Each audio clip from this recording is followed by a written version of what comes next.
I was 20 years old when I learned that trust could kill you faster than a German bullet.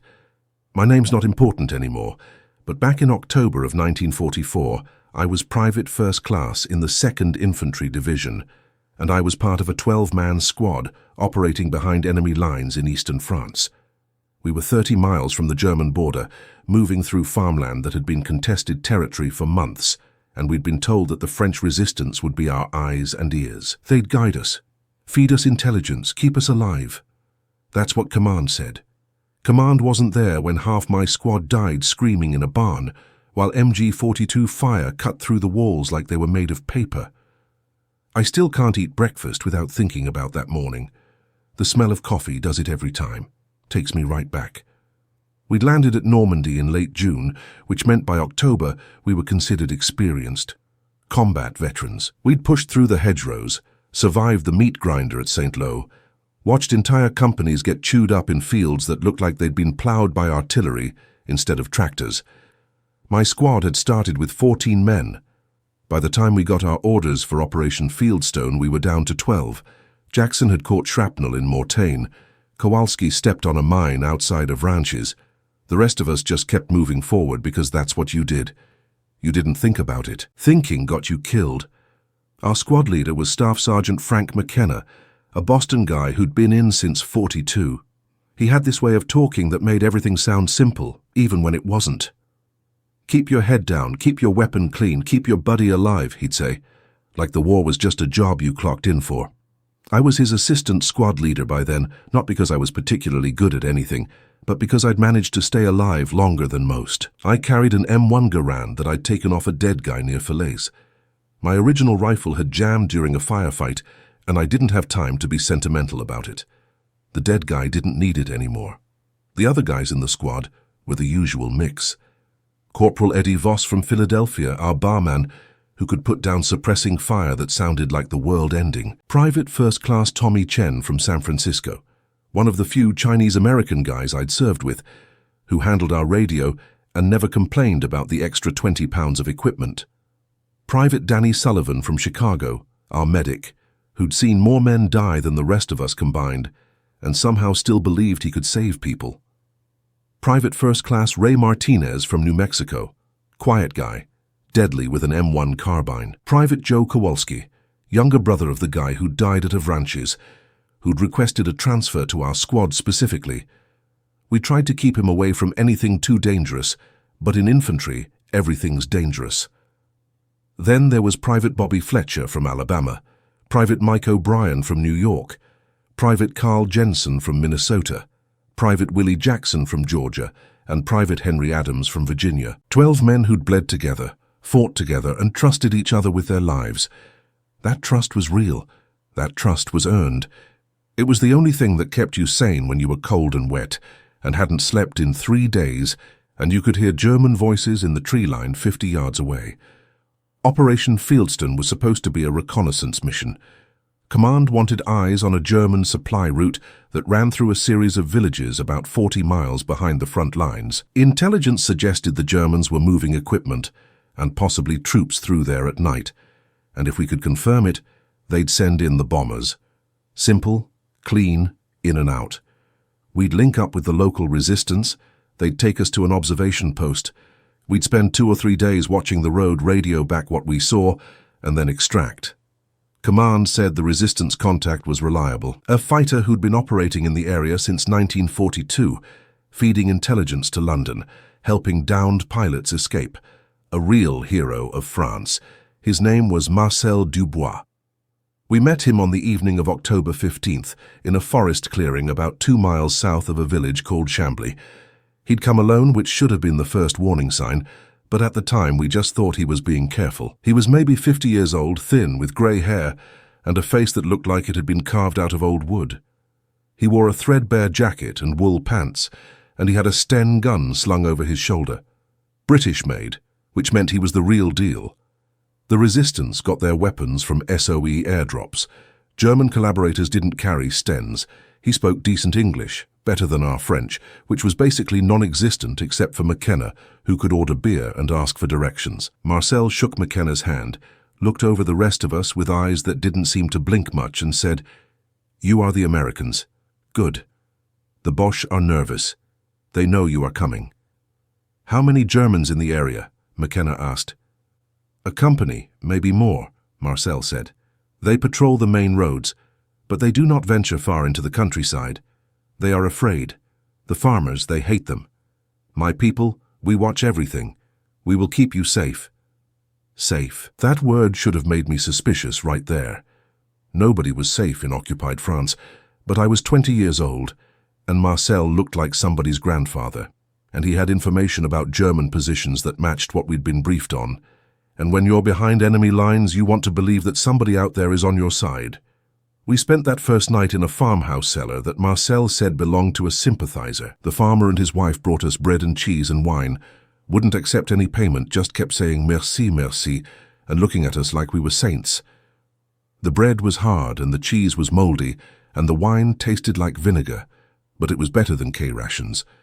We posted guards in shifts, 2 men at a time, but nothing happened. It was quiet except for the distant sound of artillery, which never really stopped, just got louder or softer, depending on where the fighting was. Marcel came back the next morning with a map. He spread it out on the cellar floor and pointed to a road junction about 5 miles northwest. This is where they move the trucks, he said. Every night, between midnight and 3 in the morning. Tanks sometimes, half-racks, always heading east toward Germany. If you watch from here, he tapped a spot on the map. You will see everything. There is an old barn, very good position. I will take you there tomorrow night. What about German patrols? McKenna asked. I know their routes, Marcel said. I've watched them for 2 years. I will guide you safely. It sounded good. It sounded professional. Marcel knew the terrain, knew the enemy patterns, had clearly been doing this for a long time. He even gave us intel on a German observation post 3 miles south that we hadn't known about, which we radioed back to command, and they confirmed it matched their intelligence. Everything checked out. Marcel was exactly what we'd been promised. That second day we stayed hidden in the cellar. McKenna had us clean weapons, check equipment, go over the plan. We'd move out after dark. Marcel would lead us to the barn. We'd set up the observation post and spend the next 72 hours watching the road. Chen would radio back reports every 12 hours. If we spotted anything significant, immediate transmission. After 3 days, we'd move back to the forest, link up with the same farmer and wait for extraction. A jeep patrol would pick us up at a designated point and bring us back across friendly lines. Simple. Clean. Sullivan was nervous, which was unusual for him. He kept checking his medical supplies, counting morphine syrettes, organizing bandages. You okay? I asked him. I don't know, he said. Something feels off.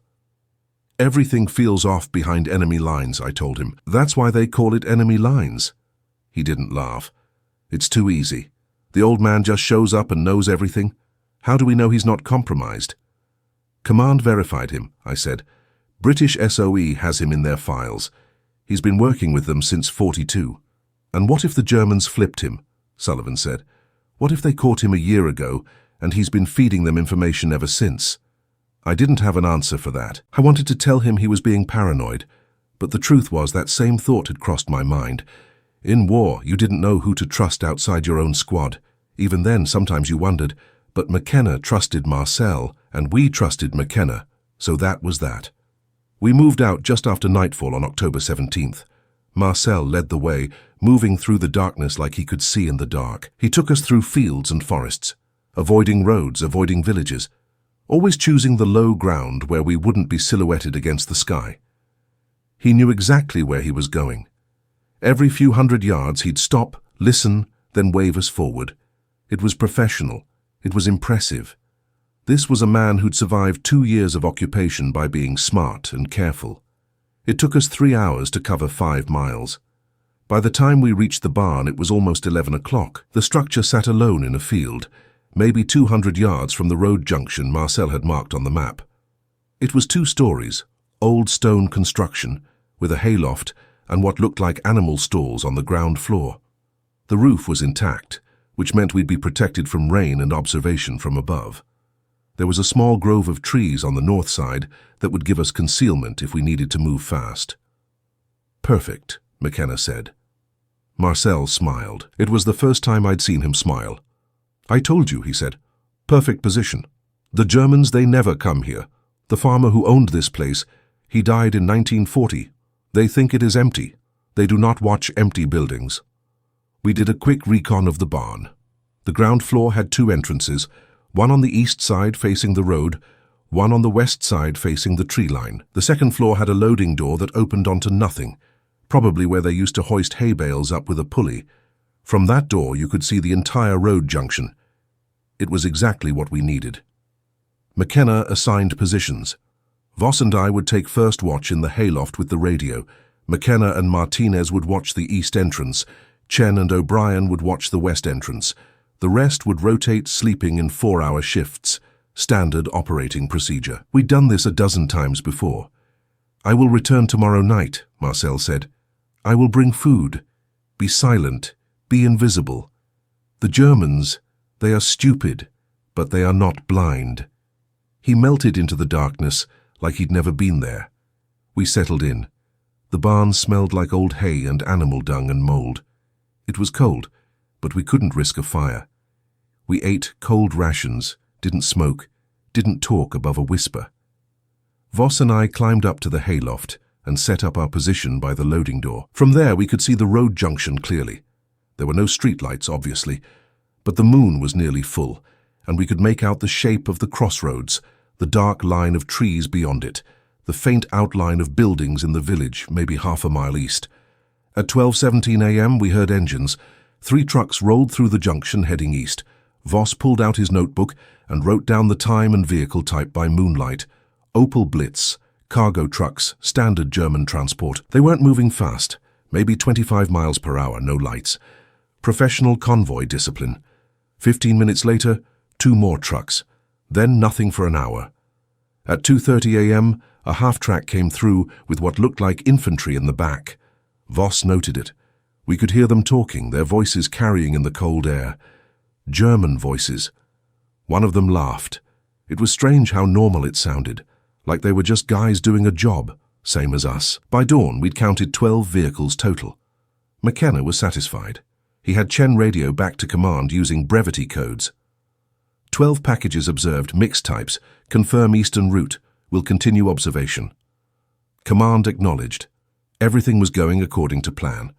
That first day in the barn was tense but uneventful. We stayed away from the windows, kept noise to a minimum, rotated watch positions. The Germans didn't come near. A few French farmers worked fields in the distance, but none of them approached. By the second night, we'd fallen into a routine. This was going to be easy. 3 days of watching trucks, then home. Marcel showed up around 9 p.m., right on schedule. He brought bread, sausage, and a bottle of Calvados that McKenna refused to let us drink on duty. "Tomorrow night," Marcel said, "after you finish, you celebrate." "How's it looking out there?" McKenna asked. "Quiet," Marcel said. "No patrols nearby. The Germans, they are focused on the front.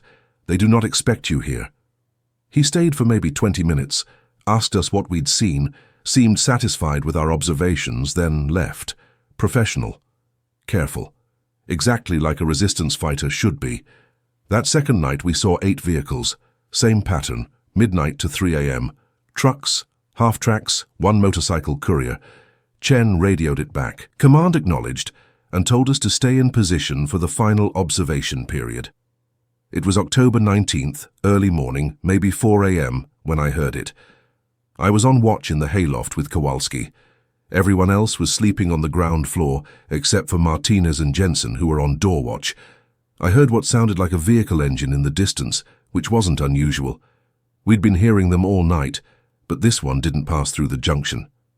It stopped. I crawled to the loading door and looked out. About 400 yards west, back toward the tree line, I could see headlights. Stationary. Just sitting there. "You see that?" I whispered to Kowalski. "Yeah," he said. "Maybe they broke down." We watched for 5 minutes. The lights didn't move. Then I heard voices. German voices, getting closer. "Wake McKenna," I said. Kowalski climbed down the ladder. I stayed at the door, watching. The headlights turned off. Now I couldn't see anything except darkness and moonlight, but I could hear them. Boots on dirt, multiple people, moving slowly, deliberately. McKenna came up the ladder. "What have we got?" "Vehicle stopped west of us," I said. "Maybe 400 yards. I'm hearing movement." "How many?" "Can't tell." McKenna looked out through a gap in the wallboards. "Could be a patrol. Could be nothing." "Should we move?" I asked. "Not yet. If they haven't seen us, moving will give us away." "We sit tight and wait." We waited. The sounds got closer. I could hear German words but couldn't make out what they were saying. McKenna went back downstairs and I heard him whisper orders. "Everyone wake up. Weapons ready. Absolute silence." Chen was told to prepare the radio for immediate destruction if we were compromised. Can't let the Germans get the codes. I aimed my Garand out the loading door, watching the western tree line. Kowalski had his rifle pointed through gaps in the wall. We could see moonlight reflecting off something metal in the trees. Helmets maybe, or weapons. Then everything went quiet. No voices, no movement, just silence and the sound of my own heartbeat in my ears. "Maybe they left," Kowalski whispered. That's when the barn exploded with light. Floodlights, multiple floodlights. Blinding, powerful military-grade lights that hit us from 3 sides simultaneously. West, north, south. The east side, facing the road junction, stayed dark. We were completely illuminated like actors on a stage. "Ambush!" McKenna screamed. "It's a—" The MG-42 opened up. I don't know if you've ever heard an MG-42 firing, but it doesn't sound like other machine guns. American .30 calibers have a rhythm, rat-tat-tat-tat. The German gun sounds like cloth tearing, 1,200 rounds per minute. So fast the individual shots blur together into one continuous ripping sound. And the bullets don't just punch through walls, they disintegrate them. The first burst hit the west wall and wooden boards exploded into splinters. I dropped flat on the hayloft floor as the second burst came through the loading door, passing over my head so close I felt the displacement of air. Kowalski screamed. I couldn't tell if he was hit or just terrified. Downstairs there was chaos, men shouting, boots scrambling, the crack of M1s returning fire. But you can't fight floodlights and machine guns when you're trapped in a barn. We were pinned, completely pinned. "Second floor!" That was McKenna's voice. "Get to the second floor!" I grabbed Kowalski, who was bleeding from his shoulder but still mobile, and we crawled toward the ladder. Another burst from the MG-42 tore through the hayloft, punching holes in the roof that let in beams of floodlight like someone had stabbed the darkness with knives of white light. I made it to the ladder and half fell, half climbed down. The ground floor was carnage. Sullivan was crouched behind a stone wall section, trying to bandage somebody, I couldn't see who. Fletcher was firing his M1 out the east door, methodically working the trigger, ejecting the unblocked clip with that distinctive ping, reloading. McKenna was yelling for everyone to get upstairs where the stone walls were thicker. Then I saw Chen. He was slumped against the west wall with the radio beside him, and his chest was a mess of red. The radio was destroyed too, sparking and smoking. He looked at me and tried to say something, but only blood came out. "Chen!" I started toward him, but Martinez grabbed my arm. "He's gone, man. We gotta move." Another burst of MG-42 fire came through the west entrance. Martinez shoved me toward the stairs to the second floor. I went up, Kowalski right behind me, his shoulder leaving a blood trail on the stone steps. The second floor was a single room, mostly stone with a few wooden support beams. There were narrow windows on all 4 sides, more like arrow slits than real windows. Old defensive architecture from when this barn was probably part of a farm complex that needed to be defended. The stone walls were thick enough to stop machine gun fire. For now. McKenna was already there directing people. "Windows cover all sides, they'll try to rush us." Voss set up the bar at the east window. I took the north, Fletcher took south, Martinez took west. The others positioned themselves between windows, ready to shift as needed. McKenna was trying to do a head count. "Chen's dead," I said. "Radio's destroyed." McKenna swore. "Anyone else?" "I don't know. I couldn't see." "O'Brien?" McKenna called out. No answer. "Jackson?" No answer. "Sullivan?" "Here!" Sullivan's voice came from the stairs. He appeared a second later, covered in blood that I hoped was someone else's. O'Brien took one to the head, Jackson's gut shot, still on the ground floor. I couldn't move him. Adams, McKenna called. Here, Sarge. Jensen? Here. So we had McKenna, me, Kowalski, Voss, Martinez, Fletcher, Sullivan, Adams, and Jensen on the second floor. Chen and O'Brien dead. Jackson dying downstairs. That left one person unaccounted for. Where's Kowalski? I asked. Joe Kowalski. Not the one bleeding next to me, who was the younger brother. The older Kowalski who'd joined us 2 weeks ago. Nobody answered. The MG-42 had stopped firing. In the sudden silence I could hear my own breathing, and the sound of Kowalski, the younger one, whimpering from his shoulder wound. Sullivan crawled over and started working on him. They're conserving ammo, McKenna said. They know we can't go anywhere. Through my window I could see Germans moving in the tree line, maybe 30 of them, full infantry platoon. They had us outnumbered 3-1, and they had a machine gun, and they had us trapped. This wasn't a random patrol. This was planned. This was coordinated. How did they know we were here? Fletcher said. Nobody answered because we all knew. Marcel. It had to be Marcel. He'd walked us into a trap. Maybe the Germans had flipped him. Maybe he'd been working for them all along. Maybe they'd threatened his family. It didn't matter. What mattered was that we'd trusted him, and now half my squad was dead or dying. We need to break out, Martinez said. If we stay here, they'll just bring up artillery or panzers and level the place. Break out where? McKenna said. They've got us surrounded. The second we show our faces. Better than dying in here, Martinez said. He was right. We all knew he was right. We couldn't stay here, but we couldn't leave either. That's the thing about ambushes. Once you're in one, your options are all bad. You just have to pick which bad option gives you the best chance. McKenna looked at each of us. I'd seen that look before. It was the look of a man doing math that didn't add up to anything good. Okay, he said, here's what we do. Voss, you give us covering fire from the east window. Everyone else, we go out the west side, through the tree line, try to make it to that gully about 200 yards north. From there we can... Amerikanische Soldaten, a voice from outside. German accent, but speaking English. You are surrounded. You cannot escape. Throw out your weapons and surrender. You will be treated according to Geneva Convention. Yeah, right, Fletcher muttered. McKenna ignored the voice. On my mark, Voss opens up with the bar. Rest of us move fast and low. Don't stop running. If someone goes down, keep running. We can't stop. Everyone understand? We understood. It was a suicide plan. Maybe 1 or 2 of us would make it. The rest would get cut down before we crossed 50 yards, but it was better than waiting here for them to burn us out or blow the barn apart. Sarge, Sullivan said quietly. Jackson's still downstairs. McKenna closed his eyes for a second. I know.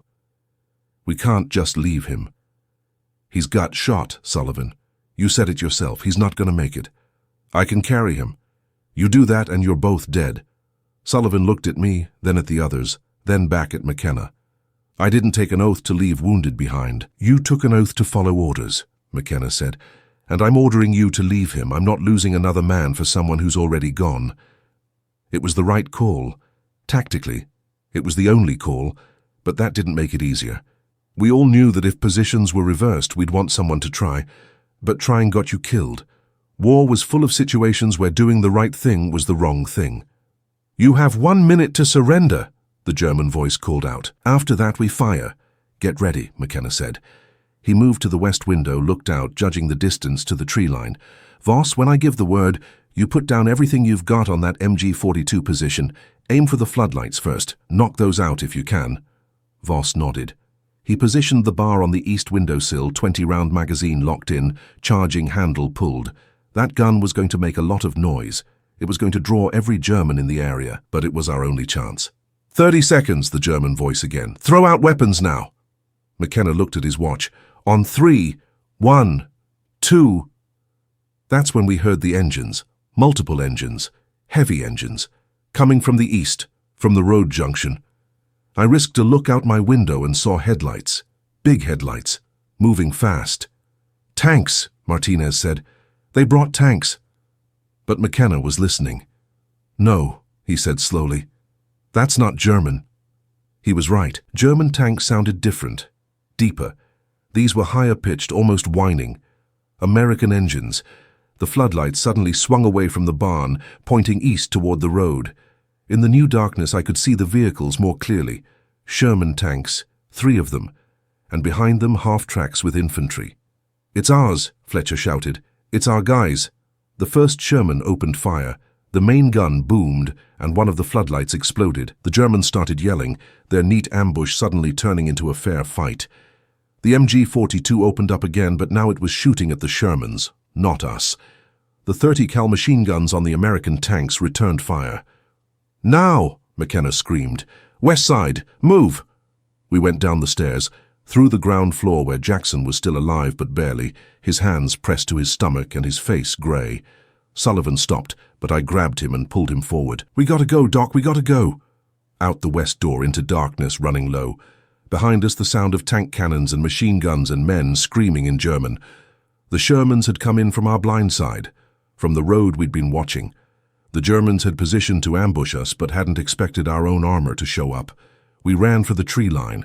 I heard bullets cracking past. Couldn't tell if they were aimed at us or just wild firing.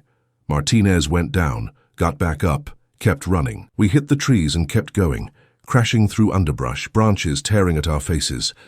Behind us the battle continued. More tank fire, the whoomp of grenades, German voices shouting orders that weren't being followed. We ran for what felt like hours, but was probably 10 minutes. When we finally stopped, collapsed behind a low stone wall in the middle of nowhere, we were down to 8 men. McKenna, me, Kowalski, Voss, Martinez, Fletcher, Sullivan, Adams. Jensen hadn't made it out. Neither had Jackson, Chen, O'Brien, or the older Kowalski. 6 dead. Half the squad. Half the men I'd fought beside for 4 months. We could still hear the fighting in the distance. The Shermans were chewing up the German position. Whoever those tankers were, they'd saved our lives. But 6 of us were dead and we'd accomplished nothing. We hadn't finished the observation mission. We'd lost the radio. We'd lost everything. And we'd been betrayed. "Marcel," Martinez said, spitting the name like it was poison. "That son of a bitch set us up." "We don't know that for sure," McKenna said, but his voice said he knew it was true. "Who else?" Martinez said. "He knew where we'd be. He knew when. The Germans didn't just stumble on us, they were waiting." "Maybe they followed him," Sullivan said. "Maybe he led them to us without knowing." "Or maybe he's a collaborator," Martinez said. "Maybe he's been working for them the whole time." We sat there in the darkness catching our breath and nobody had an answer. The truth was we'd never know for sure. Marcel was gone. The mission was blown. Half my friends were dead. And somewhere out there, in some other forest or barn or farmhouse, another squad was probably trusting another local contact. And maybe that contact was real and maybe they weren't. That's what war teaches you. Trust is a luxury you can't afford, and the people who seem most trustworthy are sometimes the ones who'll get you killed. We made our way back to friendly lines over the next 2 days. The Shermans turned out to be from the 5th Armored Division, doing a raid on German supply lines. They hadn't known we were there. They'd just seen the German position and attacked, pure luck. The kind of luck that saves your life but doesn't make you feel lucky. When we got back to our company, there was an investigation. Army intelligence wanted to know everything about Marcel Dubois. What he looked like, what he'd said, where we'd met him. They showed us photographs of known collaborators and double agents. I didn't see Marcel in any of them. They asked if we'd been careless, if we'd violated operational security. McKenna nearly took a swing at the intelligence captain, who suggested we'd brought the ambush on ourselves. 3 weeks later, they told us Marcel Dubois had been found dead in a ditch outside Chambly. Shot in the back of the head. Execution style. They said the resistance had done it. They said he'd been a collaborator all along, working with the Germans since 1943. They said we were lucky to have survived. Lucky. I think about that word a lot. I survived. McKenna survived. 5 others survived. 6 of us died. Chen never got to finish his last letter home. O'Brien never got to see his kid, who was born while we were in France. Jackson died slow from a gut wound in a barn that we never should have been in. Jensen didn't even make it out the door. And both Kowalskis, brothers who'd requested to serve together, died within 30 feet of each other. Lucky. The thing is, I keep going back to the signs, the things we should have noticed. Sullivan had felt something was off. Marcel showing up alone should have been suspicious. The fact that he knew too much, too easily. The barn being too perfect. All of it should have raised red flags. But we were tired and we wanted to trust someone, and Marcel looked like somebody's grandfather, and he had a British Sten gun, and SOE had verified him. Except SOE hadn't verified him. We found out later that the Marcel Dubois in their files was a different guy. Same name, different person. Our Marcel had stolen the identity. The real Marcel Dubois had been killed by the Germans in early 1943. The man who led us into that barn was someone else entirely. A French collaborator who'd been feeding German intelligence information about Allied operations for more than a year. Command tried to use it as a teaching moment. They told new guys coming in, don't trust the locals, verify everything, assume everyone could be compromised. But how do you verify anything behind enemy lines? How do you know who to trust when the enemy speaks the same language as your allies and wears the same clothes and uses the same equipment? You don't. That's the answer. You don't know. You take your best guess and you hope you're right, and if you're wrong, people die. I got promoted to squad leader after McKenna caught a piece of shrapnel near the German border in November. I led what was left of the squad all the way to Berlin. We picked up replacements along the way. New guys who didn't know Chen or O'Brien or Jackson or the Kowalskis or Jensen. Good men, most of them. Some of them died too. That's how it went. You lost people and new people showed up and you tried to keep them alive, and sometimes you succeeded and sometimes you didn't. But I never trusted a local contact again. Not once. Not for the rest of the war. Whenever intelligence said we'd have resistance support or partisan guides or friendly locals, I nodded and smiled, and then planned the mission like those people didn't exist. Because maybe they were real, and maybe they were Marcel Dubois, and I wasn't going to let another squad get massacred in another barn, because I wanted to believe in the goodness of strangers. The war ended in May 1945. I came home that summer. I was 21 years old, and I'd been in combat for 11 months, and I'd lost count of how many men I'd seen die. Some of them died quick, some of them died slow, some of them died because of enemy fire, and some of them died because of mistakes, and some of them died because someone they trusted led them into a trap. I tried to visit the families when I got back. Chen's parents in San Francisco, O'Brien's widow in New York, Jackson's mother in Georgia. I don't know what I thought I could tell them. That their sons died bravely, that they didn't suffer. Those are the lies you tell because the truth is too ugly. The truth is that Chen died choking on his own blood. O'Brien died so fast he probably didn't even know what happened. Jackson died in agony from a gut wound that took 20 minutes to kill him.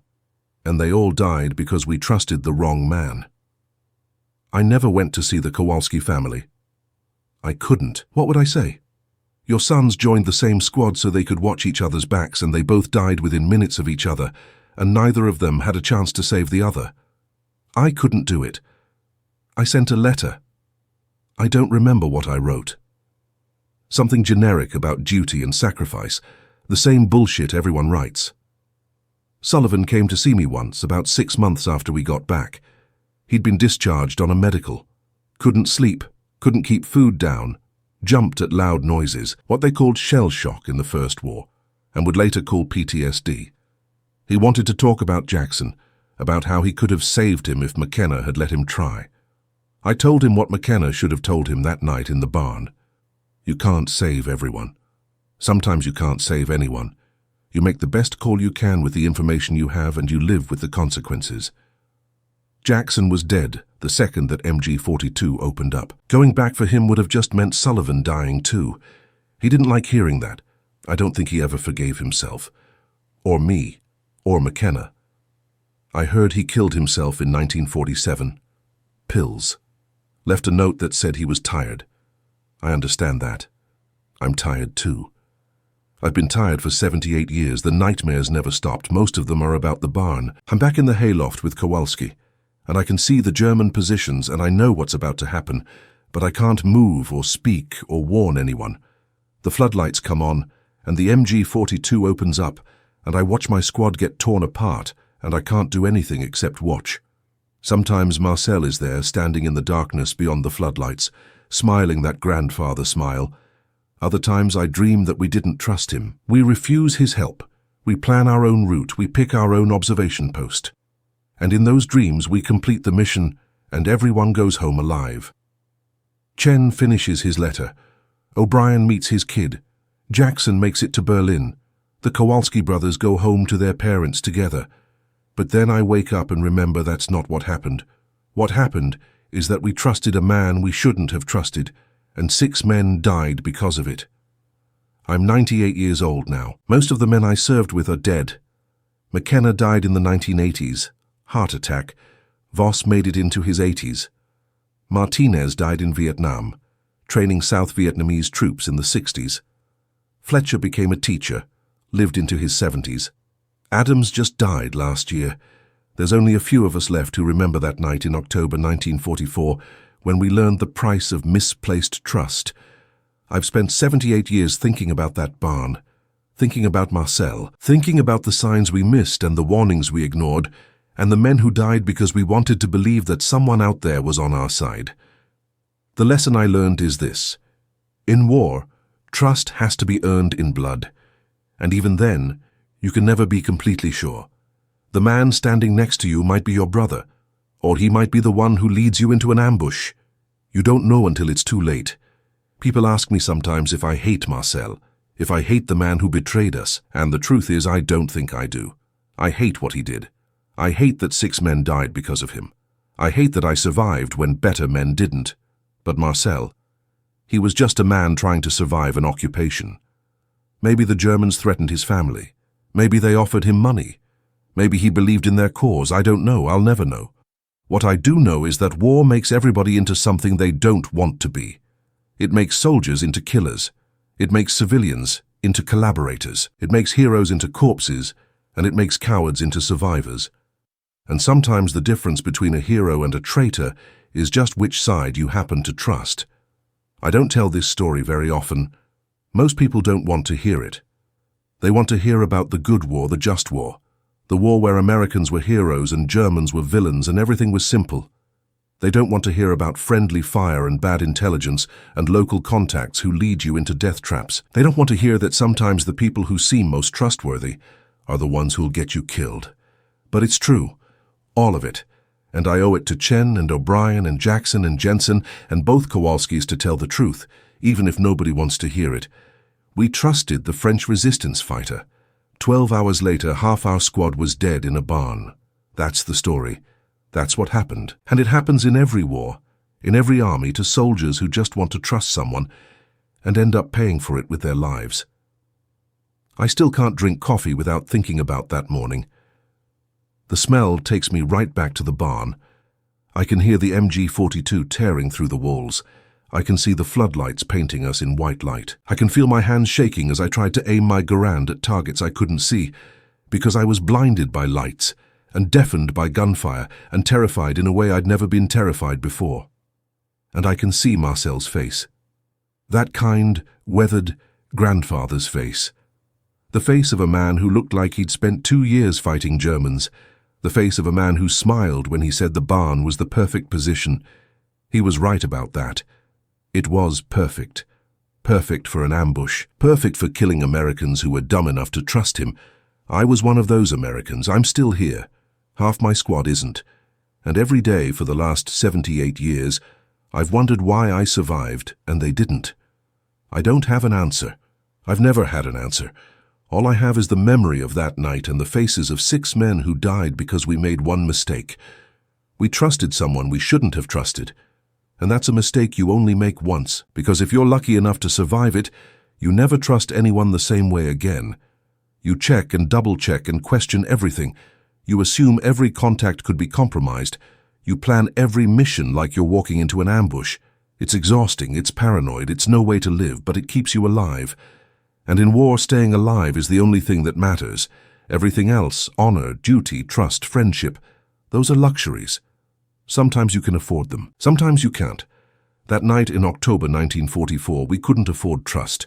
But we gave it anyway, and the price was 6 lives. I think about those 6 men every single day. I wonder what they'd have done with the years I got. What families they'd have raised. What lives they'd have lived. What stories they'd have told. Instead, they're frozen in time. 20 years old, most of them. Kids, really. Kids who believed in something bigger than themselves and followed orders and trusted their leaders and died in a barn in eastern France because one man betrayed them. That's what I want people to understand. When we talk about the war, when we talk about sacrifice and honor and the greatest generation, we need to remember the men who died in stupid, preventable ways. The men who died because someone made a mistake, or someone lied, or someone just got unlucky. Those deaths matter too. Those stories matter too. Chen and O'Brien and Jackson and Jensen and the Kowalski brothers deserved better than dying in an ambush that never should have happened. They deserved to survive the war and come home and live long lives. But they didn't get that. They got 12 hours of trust and then they got killed. And I got to survive. I got to come home. I got to get married and have kids and grandkids and live to be 98 years old. I got all the years they didn't get. I don't know if that makes me lucky. Most days it doesn't feel like luck. It feels like debt, like I owe them something I can never repay. So I tell this story. I remember their names. I make sure people know what happened to them. We trusted the French resistance fighter. His name was Marcel Dubois, except it wasn't. We never found out his real name. We never found out why he did it. All we know is that he led us into a trap, and 6 men died, and that's something I've carried for 78 years. If you learn anything from this story, learn this. Trust carefully. Verify everything. Question everyone. And remember that in war, the people who seem most trustworthy might be the ones who'll get you killed. That's the lesson we learned in that barn. That's the lesson 6 men died to teach us. And that's a lesson I'll carry until the day I die, which probably won't be long now. I'm 98. My body's failing. My mind's still sharp, but my body's done. And honestly, I'm ready. I'm tired of carrying this. I'm tired of remembering. I'm tired of wondering why I survived when better men didn't. Maybe when I die, I'll finally get to see them again. Chen and O'Brien and Jackson and Jensen and the Kowalski brothers. Maybe I'll get to tell them I'm sorry. Sorry for trusting Marcel. Sorry for not seeing the warning signs. Sorry for surviving when they didn't. Or maybe there's nothing after this. Maybe death is just darkness and silence. Maybe I'll never see them again. Maybe this guilt I've carried for 78 years just ends, and that's it. Either way, I'm ready. But before I go, I needed to tell this story one more time. I needed people to know what happened in that barn in October 1944. I needed them to know the names of the men who died there. I needed them to understand that war isn't just about the battles you win or the medals you earn. It's also about the mistakes you make, and the people you lose, and the trust you give to the wrong person. We trusted the French resistance fighter. 12 hours later, half our squad was dead in a barn. That's my story. That's what I lived through. That's what I've carried for most of my life, and now I've told it. Now it's out there. Now someone else can remember Chen and O'Brien and Jackson and Jensen and the Kowalski brothers. Someone else can carry their names forward. Because I won't be here much longer. But their story deserves to live on. They deserve to be remembered. Not as statistics or casualties or unlucky soldiers, but as men. Real men with real lives and real families and real futures that got stolen from them by one act of betrayal. That's what war does. It takes futures and turns them into memories. It takes trust and turns it into suspicion. It takes young men and turns them into ghosts that haunt the old men who survived. I'm one of those old men. I'm haunted by 6 ghosts who died because we trusted someone we shouldn't have trusted. And I'll be haunted by them until the day I die, which will be soon, and I'm okay with that. I've lived long enough. I've told their story. I've done what I could to make sure they're not forgotten. The rest is up to you. Remember them. Remember what happened to them. Remember that trust is earned, not given. Remember that in war everyone's a potential enemy until proven otherwise.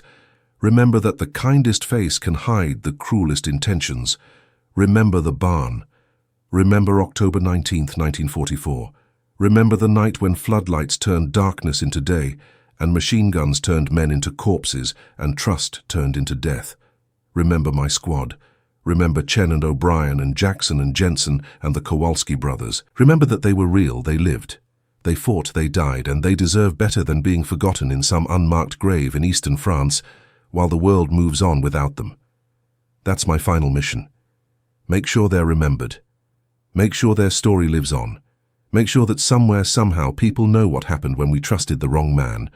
We trusted the French resistance fighter. 12 hours later, half our squad was dead in a barn. Never forget that. Never forget them, that's all I ask.